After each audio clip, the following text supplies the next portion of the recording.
예레미야는 기도를 부탁한 요하나에게 약속의 땅에 남아있는 것이 하나님의 뜻이라고 분명하게 알려줍니다. 만약에 약속의 땅에 남지 않고 애굽으로 가게 되면 42장 22절 보세요. 42장 22절 맨 끝절입니다. 너희가 가서 머물려고 하는 곳 애굽이죠. 애굽에서 칼과 기근과 전염병에 죽을 줄을 분명히 알지니라. 분명하게 하나님의 받은 그 감동을 전달을 했습니다.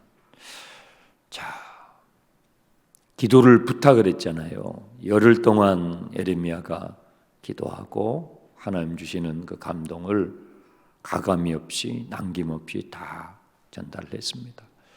그것이 우리에게 좋든지 좋지 않든지 막론하고 저희들이 순종하겠습니다 했던 이 요하나의 반응이 무엇이냐면 43장 1절 2절 예레미야가 모든 백성에게 그들의 하나님 여호와의 말씀 곧 그들의 하나님 여호와께서 자기를 보내사 그들에게 이르신 이 모든 말씀을 말하기를 마치니 호세아의 아들 아사랴와 가랴의 아들 요하난과 모든 오만한 자가 예레미야에게 말하기를 내가 거짓을 말하는도다.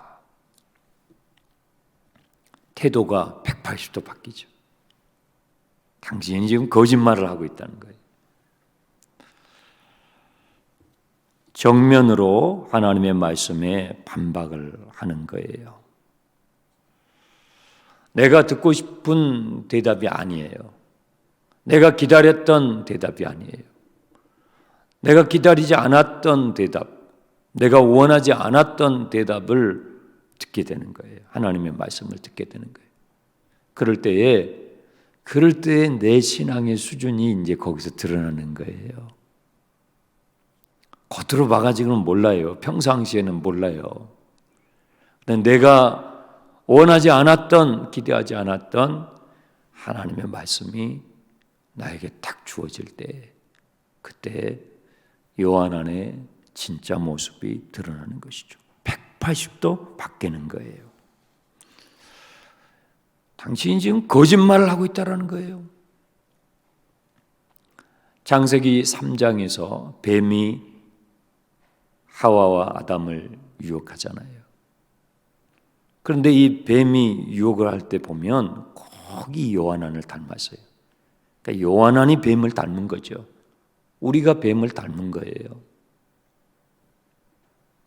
뱀이 어떻게 합니까? 정면으로 하나님의 말씀에 도전하잖아요. 결코 죽지 아니하리라. 하나님 뭐라고 그랬어요? 정령 죽으리라. 42장 마지막 끝절에 정령 죽으리라 그랬잖아요. 그런데 거짓말이라고 그래요. 거짓말이라고. 나를 정당하기 위해서 나의 계획과 나의 뜻을 정당화하기 위해서 우리는요 타인을 거짓말쟁이로 막 몰아붙여요. 심지어는 하나님조차도 우리는 거짓말쟁이로 막 몰아붙이는 거예요. 하나님이 거짓말했다라는 거예요. 당신의 하나님이 거짓말했다라는 거예요. 그러면 이 요한안이 믿고 있는 하나님은 누구일까요? 2절을 다시 보세요. 내가 거짓말을 말하는구나. 우리 하나님 여호와께서 너희는 애굽에서 살려고 그리로 가지 말라고 너를 보내어 말하게 하지 아니하셨느니라. 이 요한안이 말하는 우리 하나님은 누구냔 말이에요. 우리 하나님은 절대로 그렇게 말씀하실 분이 아니라는 거예요. 내가 믿는 우리 하나님은 절대로 애굽으로 가지 말라 그런 말씀은 하지 않을 뿐이라는 거예요. 요한안이 말하는 우리 하나님은 어떤 하나님이에요? 내가 듣고 싶은 말만 해주는 하나님이에요.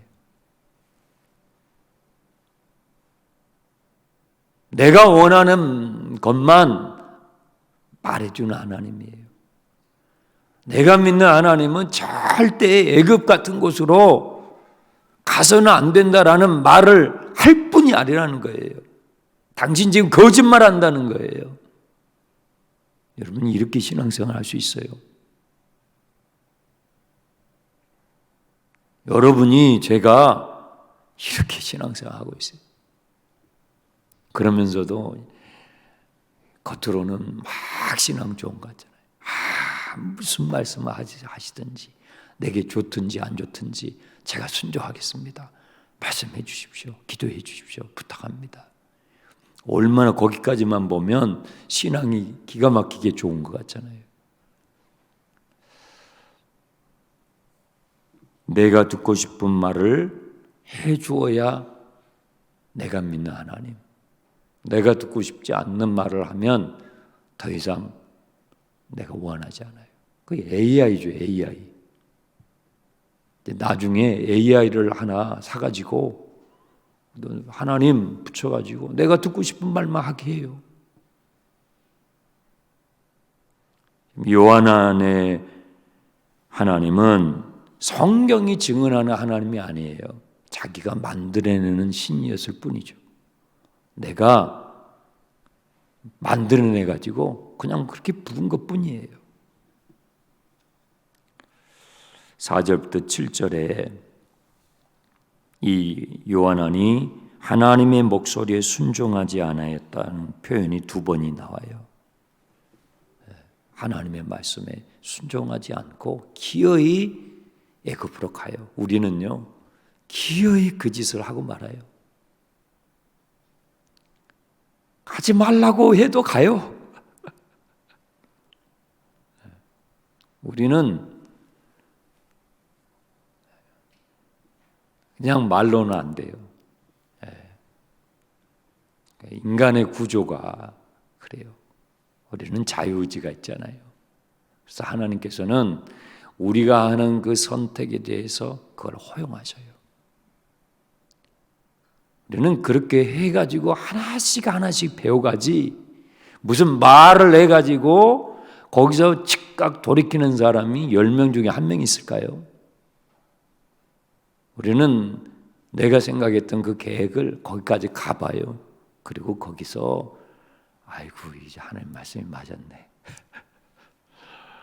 그렇게 하고 돌아오면서 하나씩 배워가요. 그래서 우리는 지금 여기에 있는 거예요. 기어이 애굽으로 가는 거예요. 근데 갈 때 또 혼자 안 갑니다. 요한안이 혼자 안 가요. 보세요. 6절 남자와 여자와 유아와 왕의 딸들과 사령관 느부사라단이 사반의 손자 아이감의 아들 그다랴에게 맡겨둔 모든 사람 예레미야와 바룩까지 데리고 가요. 예레미야와 바룩까지 데리고 가요. 뭐예요? 억지로 끌고 간 거예요. 강제로. 가고 싶으면 자기만 가면 되잖아요. 그런데 엉뚱한 사람들까지 다 데리고 가요. 예레미야가 가고 싶었겠어요? 나는 여기다 놔둬라. 나는 약속의 땅에 머물겠다. 근데 끌고 가는 거예요. 타락한 인간은 자기 혼자 죄 짓지 않아요. 하와가 자기가 먹고 어떻게 해요? 아담한테 주잖아요. 혼자 죄 짓지 않아요. 같이 죽자 이거예요.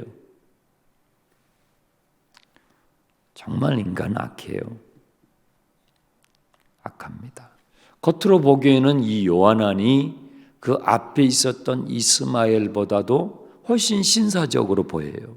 겉으로 언뜻 보면 말도 상당히 신사적이고 조리가 있고 이성적인 것 같고 그래요. 그런데 이 이스마엘과 요한안, 이 요한안이 훨씬 교활해요. 이 요한안을 더 많은 분량을 성경은 다루고 있어요. 왜 그럴까요?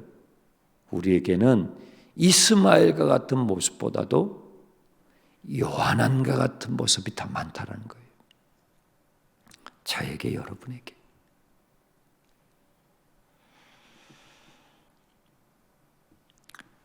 그래서 이 예레미야와 바룩까지 전부 애굽으로 같이 끌고 갑니다.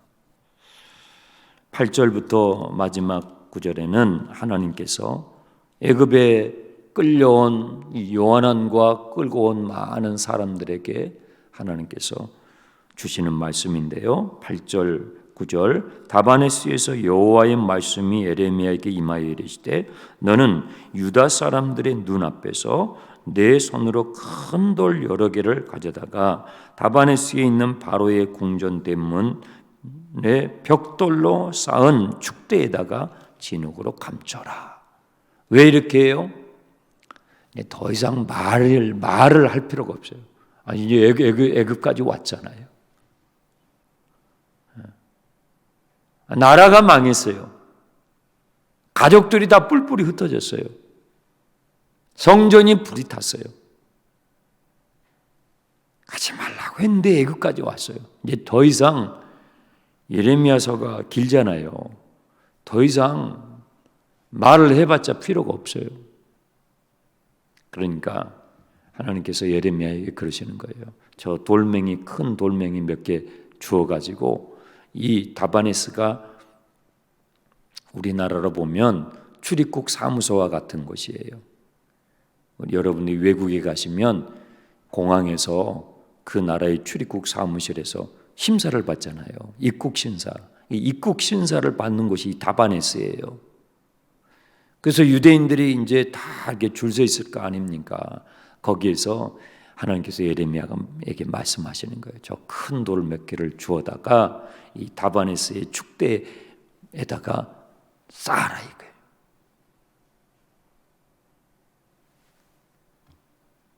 말로 안 되니까 보여주라 이거예요. 그러면 이제 얼마 되지 않아서 너가 이 돌을 쌓아놓은 바로 이 자리에 이 사람들이 피신해 왔던 그 바벨론의 왕이 와서 바로 이 자리에다가 딱 의자를 놓고 앉게 될 것이다. 너희는 칼과 기근과 전염병을 피해서 여기가 안전지대인 것처럼 여기 오면 편안하고 여기 오면 쉼이 있고 여기 오면 안전하게 될 것이라고 생각한 바로 이 자리에 너희들이 피하고 도망쳤던 그 바벨론 왕이 여기에 앉게 될 것을 표시해 놓으라는 거예요. 나중에라도 그 일을 당하고 났을 때 맞아 그때 그랬지. 나중에라도 시간이 흘러서라도 그것을 알게 하시기 위해서 하나님께서 예레미야에게 그 사람들이 보는 앞에서 그랬죠? 9절에 너는 유다 사람들 눈앞에서 그들이 보는 앞에서 그렇게 하라는 거예요.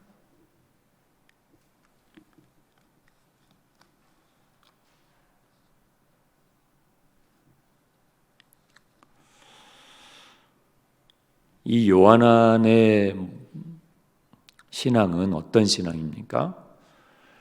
하나님을 수단화하는 거예요. 우리는 하나님을 수단화해요. 내 욕망을 성취하는 도구로, 수단으로 우리는 하나님조차도 수단화해요. 물론 우리 신앙이 어렸을 때는 그런 거죠. 예수님께 사람들이 와요. 왜 와요? 병 낫고 싶어서 오죠. 삶에 고통과 아픔이 있으니까 도움을 받기 위해서 오죠. 신앙이 어릴 때는 다 그래요. 다 그래요. 그런데 철이 들면 어때요? 철이 들면 그러지 않아요. 여러분, 하나님은요, 우리를 수단하지 않아요. 하나님은 저와 여러분을 수단화하지 않아요.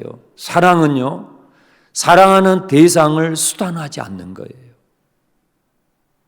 사랑하면, 진정으로 사랑하는 관계는요, 상대방을 수단화하지 않아요. 여러분이 자식을 낳았어요. 아유, 이놈의 자식을 내가 평생 부려먹어야지. 이거 뭐예요? 못된 부모예요. 사랑하는 사람은 사랑하는 대상을요, 수단화하는 게 아니에요. 그건 잘못된 사랑이에요. 병든 거예요. 참된 사랑은요. 참된 사랑은 뭐예요? 그 존재 자체를 사랑하는 거예요. 하나님은 저와 여러분 존재 자체를 그대로 사랑하세요.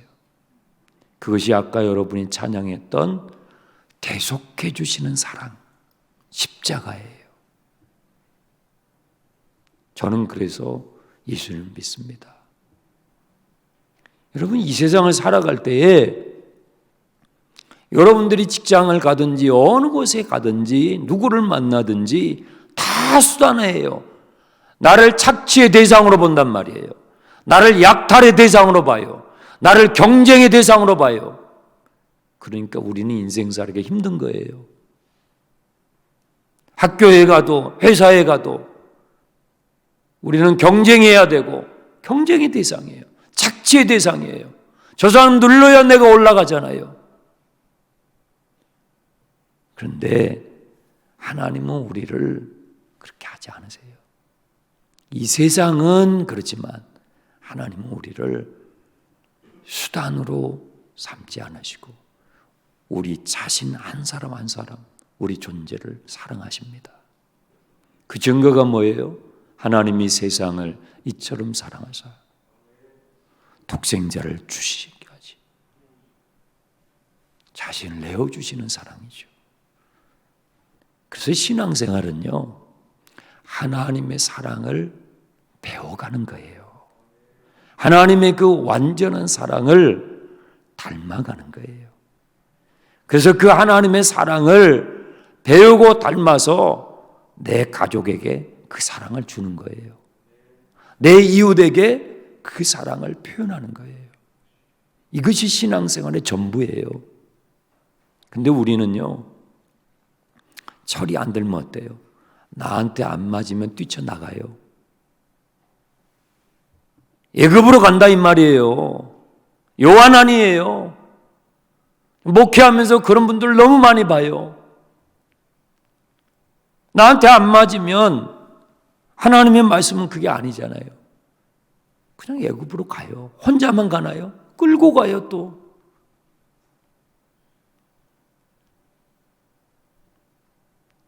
얼마나 주님의 마음이 아프겠어요. 그러니까 우리가 한 영혼을 품는다는 게 잃어버린 한 영혼을 품을 수 있는 가슴이 되기까지는요, 참 시간이 많이 걸려요. 목사가 되고 장로가 되고 권사가 된다고 해가지고 되는 게 아니에요. 내가 한 영혼을 품을 수 있는, 여러분 지금도 한 영혼이 안 품어지는 분들이 있을 거예요.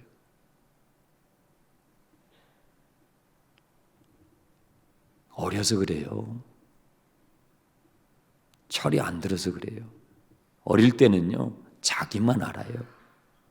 자기한테 안 맞으면 요한왕 같이 한다고요. 거짓말하지 마요. 철이 안 들어서 그래요. 근데 신앙에 철이 들면요, 가슴이 조금씩 넓어져요.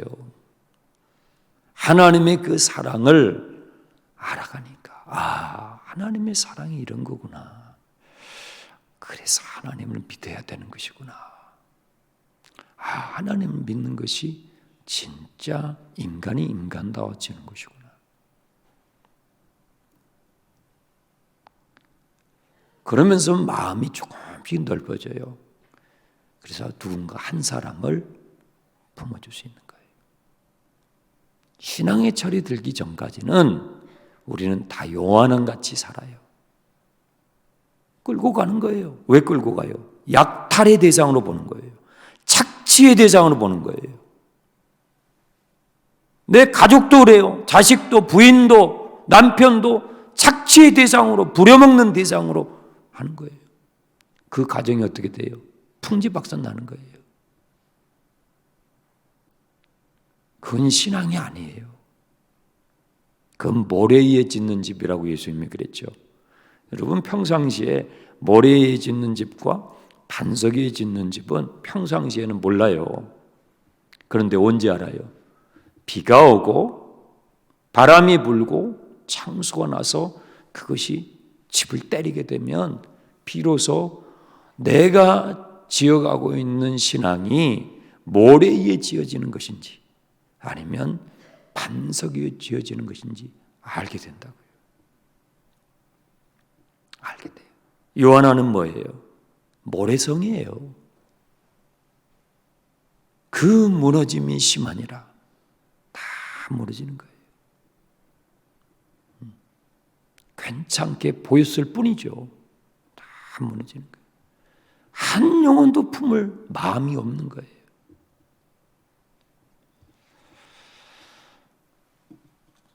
하나님을 수단하지 마십시오. 여러분, 그 수준을 빨리 벗어나요. 하나님은 우리를 수단하지 않으세요. 하나님은 오늘도 저와 여러분을 그 존재 자체로 사랑하십니다. 그것이 하나님의 온전한 사랑이에요. 그 사랑을 오늘 또 배워가세요. 그 사랑을 오늘 또 알아가시고 이번 24째 50일 한영혼 작전기도회 하면서 1cm라도 1m는 기대하지 맙시다.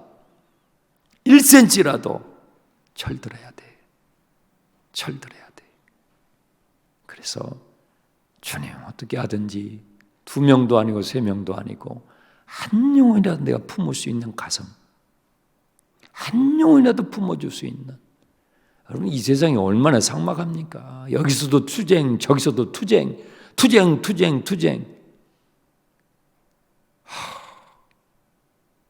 또 기름값도 올라가잖아요.